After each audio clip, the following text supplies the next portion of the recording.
Студеното време со температура под нулата не ги спречи православните верници да се фрлат по светиот крст на големиот празник Богојавление Водици. Традиционално, како и секоја година, во водите на река Брегалница во Штип, манифестацијата се одржа на две места. Во населба Ново село светиот крст го фати Раде Атанасов, а во населба 8 ноември втора среќа беше за Горан Јовевски. Минатата година исто го фатив крстот. Сакам да ја пожелам на сите граѓани на Република Македонија здравје, среќа, берекет и късмет. Поздрав до сите.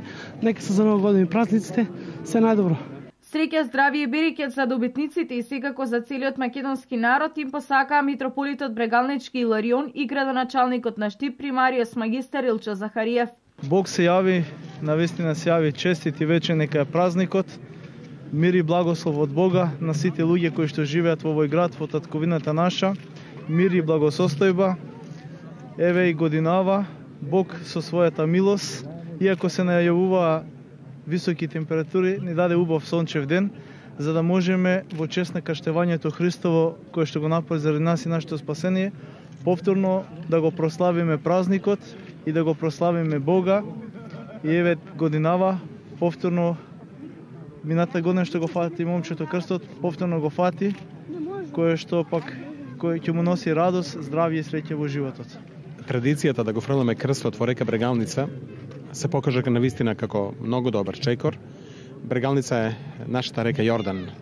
И денеска светиот крст ги освети водите на Брегалница.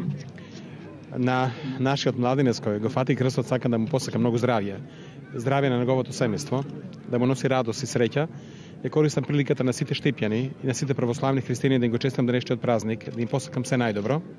Господ нека ни ја чува Република Македонија.